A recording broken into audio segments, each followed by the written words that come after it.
We're breaking down every F1 driving style in just 6 minutes. This guide has got you covered. It's all you need.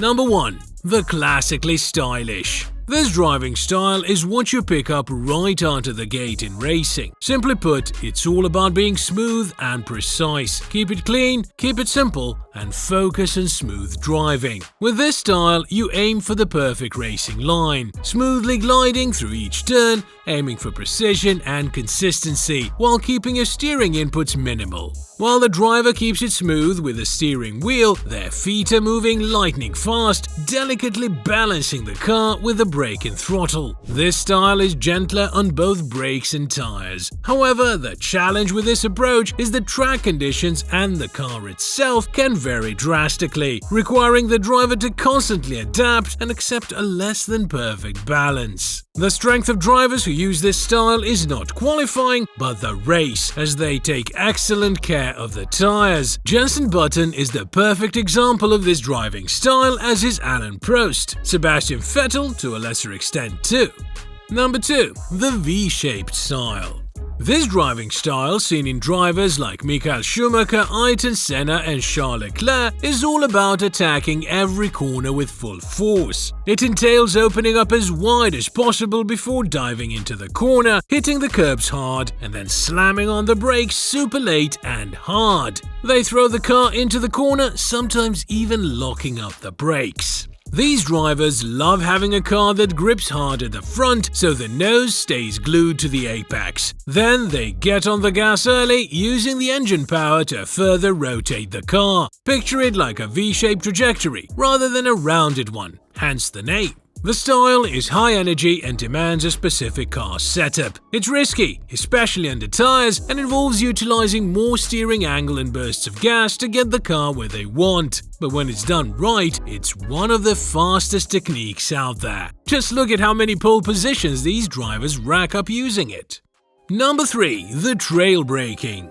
This aggressive driving technique is all about braking super late and throwing in a decent amount of curb as you turn into the corner. This approach increases apex speed but sacrifices exit speed, as drivers have to wait longer to get on the throttle. It also leads to more understeer as the car tends to go straight, but drivers use the throttle to increase the car's rotation by inducing counterbalancing oversteer. This enables them to maintain a high speed while turning. Unlike the V-shaped style, it maintains a somewhat more rounded trajectory. Lewis Hamilton nails this style perfectly. He's famous for slamming on the brakes super late and tearing through corners at breakneck speeds, squeezing out every bit of advantage on the track and making it look like he's in a wrestling match with the car. It's an aggressive but precise technique that has proven to be tremendously successful for the Brit.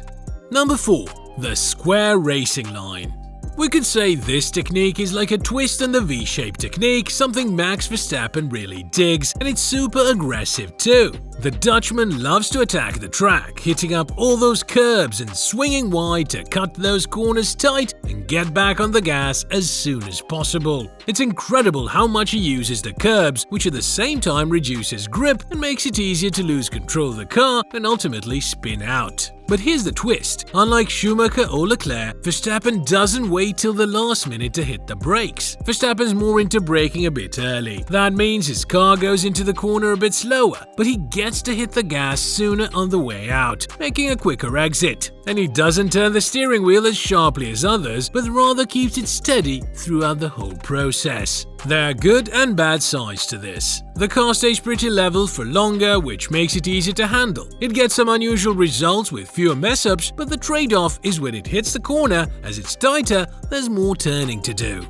Number 5. Fernando Alonso style. We got to talk about Fernando Alonso's style. It's something else. He takes a bit from all the driving styles out there to craft this tough but practical approach. The Spanish driver has always been known for his aggressive driving. He slams on the brakes hard, and then halfway through the corner, he gives the steering wheel a quick flick to control the traction of the wheels through the front axle in each corner. His hands create a noticeable understeer and turn-in, but he compensates for it and enjoys the launch at the exit. Fernando himself explained it like this: My driving style historically, which you could always see on the onboard, was always to give a quick flick at the entry of the corner, and from there I would start feeling what the front wheels were doing. If the steering wheel got softer, it meant they were already giving in. If it got harder, it meant there was too much grip and the rear end was going to snap at some point. I usually feel everything with my hands and the front axle. Other drivers don't because they drive the car with their body or other things. For me, if you take away the front wheels, I'm defenseless. As Martin Brundle puts it, it's an ugly but effective style. It's pretty unique and not many drivers are going to be keen on trying it out. But for the Spaniard, it's been a winning ticket. It lets him power out of the corners better than the rest and make moves after the turn, not before. And that's it. With this, you're ready to hit the track and give it your all. All the different driving styles explain why some drivers rock it on street circuits while others struggle, why they dominate in qualifying but can't quite keep up in the race, or why they just click better with a certain type of car. Every driver has their own vibe and technique, and that's what makes Formula 1 so darn captivating. At the end of the day, it's all about the mix of skills, strategies and adaptability that determines who comes out on top in this adrenaline-fueled world of motorsport. If you like this video, please subscribe. And don't miss out on epic videos like the top 25 drives in history. If you've learned how to drive today, there you'll see what not to do. Come on, click here!